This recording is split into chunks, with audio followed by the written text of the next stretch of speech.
أعوذ بالله من الشيطان الرجيم. بسم الله الرحمن الرحيم. الرحمن علم القرآن خلق الإنسان علمه البيان. الشمس والقمر بحسبان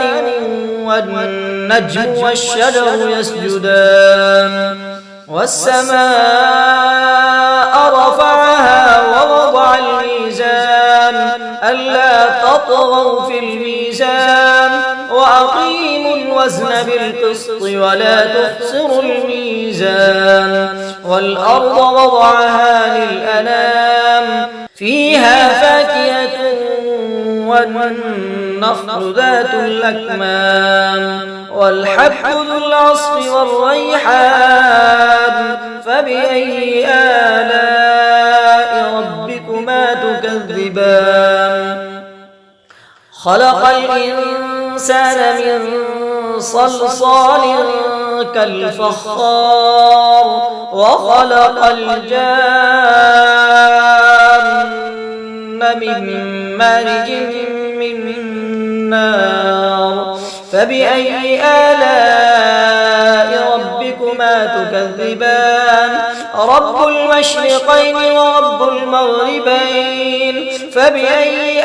آلاء ربكما تكذبان مرج البحرين يلتقيان بينهما برزخ لا يبغيان فبأي آلاء ربكما تكذبان يخرج منهما اللؤلؤ والمرجان فبأي آلاء ربكما تكذبان وله الجوار المنشآت في البحر كالأعلام فبأي آلاء ربكما تكذبان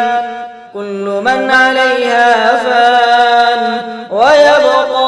وجه ربك ذو الجلال والإكرام فبأي آلاء ربكما تكذبان يسأله من في السماوات والأرض كل يوم هو في شأن فبأي آلاء ربكما تكذبان سنفرغ لكم أيها الثقلان فبأي آلاء ربكما تكذبان يا معشر الجن والإنس إذ استطعتم أن تنفذوا من أقطار السماوات والأرض فانفذوا لا تنفذون إلا بسلطان فبأي آلاء ربكما تكذبان يرسل عليكما شواظ من نار ونحاس فلا تنتصران فبأي آلاء ربكما تكذبان فإذا انشقت السماء فكانت وردة كالدهان فبأي آلاء ربكما تكذبان فيومئذ لا يسأل عن ذنبه إنس ولا جان فبأي آلاء ربكما تكذبان يعرف المجرمون بسيماهم فيؤخذ بالنواصي والأقدام فبأي آلاء ربكما تكذبان هذه جهنم التي يكذب بها المجرمون يطوفون بينها وبين حميم آن فبأي آلاء ربكما تكذبان ولمن خاف مقام ربه جنتان فبأي آلاء ربكما تكذبان ذواتا أفنان فبأي آلاء ربكما تكذبان فيهما عينان تجريان فبأي آلاء ربكما تكذبان فيهما من كل فاكهة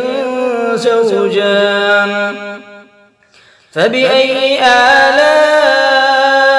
ربكما تكذبان متكئين على فرش بطائنها من استبرق وجنى الجنتين دان فبأي آلاء ربكما تكذبان فيهن قاصرات الطرف لم يطمثهن إنس قبلهم ولا جان فبأي آلاء ربكما تكذبان كأنهن الياقوت والمرجان فبأي آلاء ربكما تكذبان هل جزاء الإحسان إلا الإحسان فبأي آلاء ربكما تكذبان ومن دونهما جنتان فبأي آلاء ربكما تكذبان